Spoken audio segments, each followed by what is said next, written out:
नमस्कार। श्री श्री आनंद मूर्ति जी द्वारा रचित आनंद वचनामृतम खंड पंचम में स्वाध्याय के रूप में आज का हमारा विषय है भ्रम में मत पड़ो। आगतम शिव वक्तृभ्यो गतंच गिरिजा श्रुतौ मतंच वासुदेवस्य तस्मात् आगम उच्यते। वसुदेव के पुत्र हैं वासुदेव। वासुदेव का अर्थ है वह जो श्रेष्ठ प्रत्येक प्राणी की रक्षा करते हैं।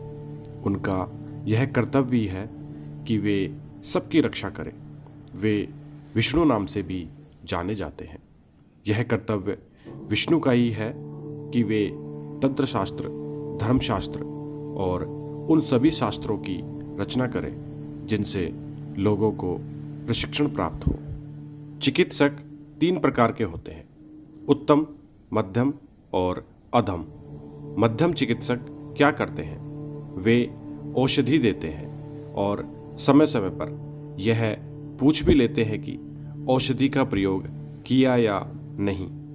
उत्तम चिकित्सक न केवल पूछते भर हैं, बल्कि यदि वे ये कहते हैं कि दवा कड़वी है, खाने योग्य नहीं है, तो बलपूर्वक औषधि खिलाते भी हैं। अधम चिकित्सक औषधि देकर रोगी को भुला देते हैं। गुरु भी 3 श्रेणी के होते हैं। एक तो वे जो शिष्यों के कानों में मंत्र फूंकते हैं और उनको उनके भाग्य पर छोड़ देते हैं। वे शिष्यों के आचरण पर ध्यान नहीं देते। मध्यम श्रेणी के गुरु पूछताछ कर लेते हैं कि वे उचित ढंग से जीवन जीते हैं या नहीं, और वहीं बात समाप्त हो जाती है। उत्तम श्रेणी के गुरु शिक्षा दीक्षा देते ही हैं, दंड भी देते हैं। हिंदी में शिक्षा का तात्पर्य है सिखाना, पढ़ाना, किंतु मराठी में दंड देना। यह जो अंतिम प्रकार का व्यवहार है वह व्यवहार वासुदेव का है। तंत्र मार्ग कठोर अनुशासन का मार्ग है। शिष्य को कठोर अनुशासन में चलाना ही होगा। अनुशासन क्या है? योग शास्त्र में पतंजलि ने लिखा है, अथ योगानुशासनम। शास्त्र यह भी कहते हैं, हितार्थे शासनम इति अनुशासनम। अनुशासन का तात्पर्य है हितेच्छा से शासन करना। हितेच्छा का भाव अनुशासन की आत्मा है। आत्मज्ञानम विदुर्ज्ञानम ज्ञानान्यानि यनितु तानि ज्ञानावभासानि सारस्य नैव बोधनात्। प्रतिसंचर काल में जीव की उत्पत्ति पदार्थ से होती है और जीव मानस का क्रम से मन विकसित होता रहता है, और उसके साथ साथ जीव मानस पर आत्मा का प्रतिफलन स्पष्ट होता जाता है। यह आत्मा क्या है? आत्मा का प्रतिफलन प्रत्येक विषय पर पड़ता है। मन का अभिप्रकाश जितना ही व्यापक, उतना ही व्यापक आत्मा का प्रतिफलन। पेड़ पौधों में और यहाँ तक कि स्थूलतम पदार्थों पर भी आत्मा का प्रतिफलन होता है, किंतु वहाँ मन गौण स्वरूप में प्रसुप्तावस्था में रहता है। आत्मा की पूर्ण अभिव्यक्ति नहीं होती। मात्र उस अवस्था में आत्मा का उचित अभिप्रकाश होता है जहाँ मानसिक अभिप्रकाश उन्नतर होता है। मन दर्पण संस्कृत में दर्पण या आदर्शी के समान है। आत्मा का प्रतिफलन उस पर होता है। मान लो एक लाल फूल है जिसके चारों ओर 500 दर्पण हैं, तो उस अवस्था में 500 प्रतिछवियाँ होंगी। उन दर्पणों में आत्मा की 500 प्रतिछवियाँ जीवात्माएं हैं और मूल फूल परमात्मा है। यह परमात्मा प्रत्यगात्मा नाम से जाना जाता है। प्रत्यक माने विपरीत। रूप प्रतिपम विपरीतम अंचति विजानति इत्यर्थे प्रत्यक। जो प्रत्येक सत्ता को जानता है, प्रत्येक व्यक्ति को जानता है, वही है प्रत्यगात्मा। जीवात्मा परमात्मा के विषय या विषयभूत प्रतिरूप है। अतः उनका कर्तव्य है सबको जानना, सबको देखते रहना। उनका प्रतिफलन चूंकि सब पर पड़ता रहता है, इसलिए वे सभी सत्ताओं के मानस चिंतन को जानते रहते हैं। दर्पण की त्रुटियों से वे निरंतर अवगत होते रहते हैं। यह उनका स्वभाव है। इसी कारण वे ज्ञान स्वरूप है और ज्ञ स्वरूप के नाम से भी जाने जाते हैं।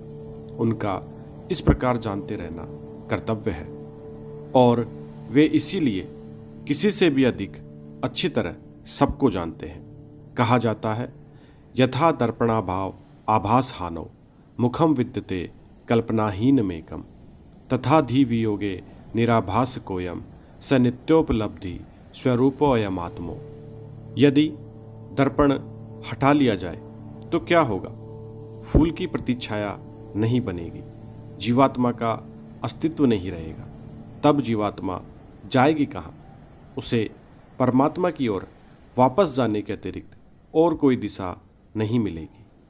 अतः तुम्हें करना क्या चाहिए? तुम्हें परमात्मा के निकट से निकटतर जाना चाहिए। दर्पण फूल की ओर चलता रहे, जिससे अंततः फूल से मिलकर तद्रूप हो जाए। जब दर्पण की फूल से दूरी समाप्त हो जाएगी तो प्रतिच्छाया भी समाप्त हो जाएगी।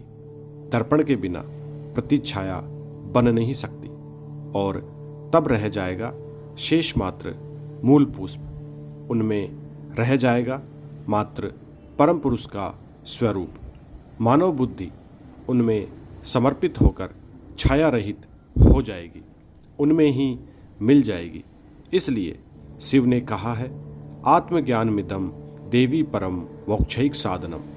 आत्मज्ञान का उदय तभी होता है जब आत्मा परमात्मा में मिल जाती है। इस मिलन के पूर्व तक पृथकता का भाव रहता ही रहता है और तब तक आत्मज्ञान संभव नहीं होता। ज्ञान या जानना क्या है? बाह्य विषयों का आभ्यंतरीकरण ही ज्ञान है। बाह्य विषयों को जानना है। आत्मज्ञान ज्ञान है और इसमें लक्ष्य प्राप्ति भी सन्निहित है। आत्मज्ञान का प्रयास मोक्ष प्राप्ति का प्रयास है। कहा गया है, सुकृतेर्मानवो भूत्वा ज्ञानी चेन्मोक्षमाप्नुयात्। प्रति संचर धारा के क्रम विकास में मन का उद्भव होता है और जब मन का उद्भव होता है तो जीवात्मा प्रतिफलित हो उठती है। वास्तव में आत्मा प्रतिफलित तो सर्वत्र होती है, जहाँ मन का विकास नहीं भी हुआ है वहाँ भी, किंतु उसका अभिप्रकाश नहीं होता है। यह द्रष्टव्य अनुभूत नहीं होता है। परम पुरुष का संपूर्ण विश्व पर प्रतिफलन प्रोतयोग और अणुमन पर प्रतिफलन छोटे दर्पण पर ओतयोग कहा जाता है। अतः परम पुरुष प्रत्येक सत्ता से इसी ओत और प्रोत योग से संबंध है। यही ओत प्रोत भाव कहा जाता है।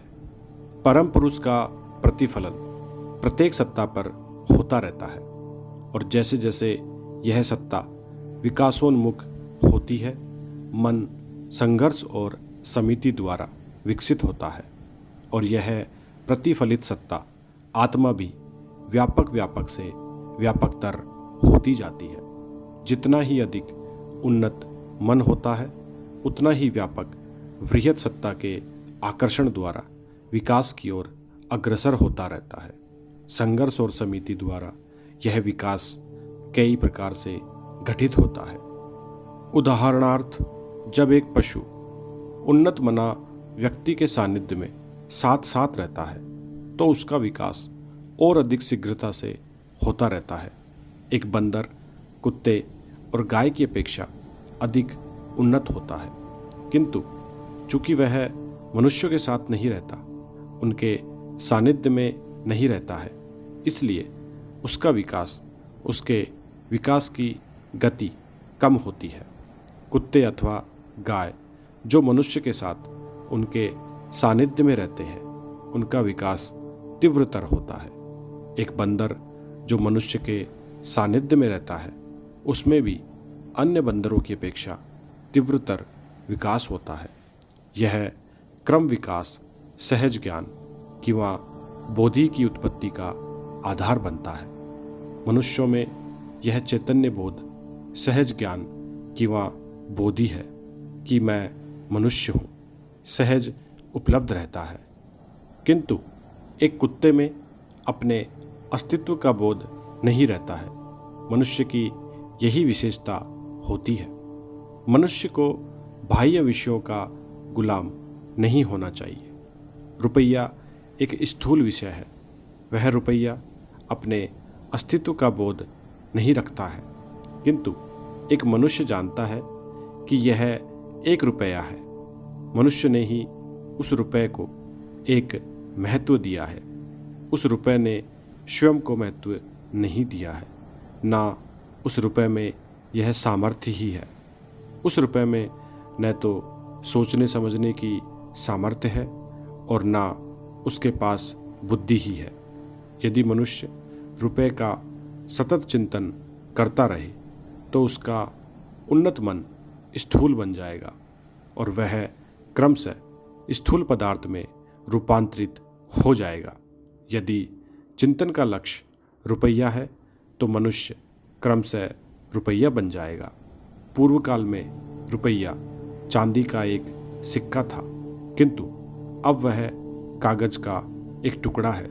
अतः इस रुपये का सतत चिंतन करने वाला व्यक्ति कागज के नोट के रूप में बदलकर किसी व्यवसायी के बक्से में बंद हो जाएगा।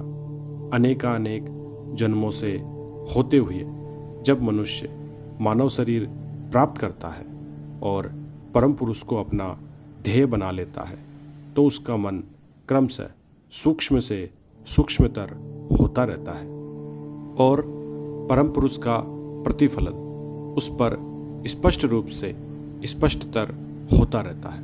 अंततः जब वह समझ लेता है कि पूर्ण समर्पण ही उद्धार का एकमात्र रास्ता है तो वह उनमें ही मिल जाता है। जीवात्मा परमात्मा बन जाता है। पाशबद्धो भवेत् जीवः, पाश मुक्तो भवेत् शिवः। परमात्मा को समर्पित होने के पूर्व उद्भावना होती है, निवेदयामि चात्मानं त्वं गतिः परमेश्वर। इसीलिए कहा गया है कि सत्ता जब बंधन में है तो जीव बंधन मुक्त होने पर शिव। संस्कृत में सु का अर्थ होता है अच्छा, अतः सुकृत का अर्थ होगा अच्छा कर्म। किंतु वैदिक संस्कृत में 5000 वर्ष पूर्व सु का अर्थ स्व भी होता था। लौकिक प्रचलित संस्कृत में मधु का अर्थ है शहद, किंतु वैदिक संस्कृत में होता था शराब। सुकृते का अर्थ वैदिक संस्कृत में हुआ स्वीकृत कार्य। संघर्ष और समिति के अनेक चरणों से होता हुआ ही कोई जीव मानव मन प्राप्त करता है और तत्परिणाम स्वरूप मानवोचित वृत्तियों के समुचित विकास के लिए मिलता है मानव शरीर। जिस क्षण मन विकसित हो जाता है वह बंदर या कुत्ते के शरीर में नहीं रहता है, उसे मानव शरीर प्राप्त हो जाता है। अपने प्रतिक्रियात्मक परिबल के अनुसार उन्हें मानव देह मिलती है। मानव मन में 1000 वृत्तियाँ रहती है। ब्रह्म ग्रंथि पीनियल ग्लैंड को सहस्त्रार चक्र कहते हैं। वह उन 1000 वृत्तियों का नियंत्रण करती है। वास्तव में मानव मन में 50 वृत्तियाँ होती हैं और वे आंतरिक और बाह्य क्षेत्रों में कार्यरत होती हैं। इसीलिए वे 50 गुणा 2 100 हो जाती हैं। फिर वे पूर्व पश्चिम उत्तर दक्षिण ऊर्ध्व अधः तथा 4 कोणों में अर्थात कुल मिलाकर 10 दिशाओं में कार्यरत होती हैं। अर्थात 100 मनोवृत्तियाँ 10 दिशाओं में कार्यरत होती हैं। इसलिए उसके नियंत्रक स्थान को सहस्त्रार चक्र कहा जाता है और इसीलिए मानव मनोवृत्तियों को 1000 कहा जाता है। अतः जब 1000 मनोवृत्तियाँ उन्नत हो उठती हैं तो उस मानस सत्ता को मानव देह मिल जाता है। किंतु इस विकास के बावजूद यदि कोई जंगली जानवर के समान व्यवहार करता है तो स्वाभाविक रूप में वह पशु योनि में वापस लौट जाता है। यह स्वाभाविक भी है। ज्ञानी चेन्मोक्ष समाप्नुयात्। मनुष्य जब आत्मज्ञान की ओर बढ़ता है, अधम श्रेणी के बुद्धिवादी के अर्थ में नहीं, आत्मज्ञानी के अर्थ में आत्मज्ञान प्राप्त करता है तो वह मोक्ष प्राप्त करता है। तुम लोग यह मत समझना कि ज्ञानी का तात्पर्य बुद्धिवादियों किंवा तृतीय श्रेणी के लोगों से है। वे ज्ञानी नहीं हैं, वे खतरनाक लोग हैं। उनके विषय में शिव ने कहा था, लोक व्यामोह कारक। वे स्वयं तो लक्ष्य भ्रष्ट होते ही हैं, दूसरों को भी लक्ष्य भ्रष्ट बनाते हैं। व्यामोह का अर्थ है मनोविकृति। लोक व्यामोह कारक का अर्थ हुआ ऐसे ही खतरनाक लोग। उन्नत मानव शरीर पाकर आत्मज्ञान प्राप्त करके मनुष्य मोक्ष प्राप्त करता है। मोक्ष का अर्थ है परम मुक्ति, शाश्वत मुक्ति। पार्वती जी का प्रश्न था कि साधक होने के लिए न्यूनतम अर्हताएं क्या हैं, तो शिव ने उत्तर दिया, मानव शरीर प्राप्त करना, एक सत्ता, एक अणु चैतन्य जिसको मानव शरीर मिला, मानव मन मिला, जैसा कि तुम सब लोगों का है, वही हुआ अध्यात्म साधक के लिए आवश्यक अर्हता। तुम अलिफ, बे, पे, ए, बी, सी जानो न जानो, तुम में बुद्धि हो या ना हो, तुम में शारीरिक शक्ति हो ना हो, किंतु यदि तुमने मानव देह पा लिया है तो तुमको अध्यात्म साधक होने की न्यूनतम अर्हता प्राप्त हो गई। यही उत्तर था शिव का। तुम जानते हो कि विश्व के प्राण केंद्र की ओर की गति का ही नाम है आध्यात्मिक प्रगति। यदि तुम बुद्धिवादियों द्वारा दिग्भ्रमित कर दिए गए और तुम जिन स्तरों से उन्नीत होकर मनुष्य बने हो उधर ही वापस जाना प्रारंभ कर दिए तो भयंकर परिणाम होगा। यह होगा ऋणात्मक प्रतिसंचर। तुम वापस लौटोगे पशु जगत की ओर। अतः तुम लड़कों और लड़कियों को ऐसे तथाकथित ज्ञानियों से सावधान रहना होगा। मुंबई साय दर्शन 24 नवंबर 1978। धन्यवाद। बाबा नाम केवलम।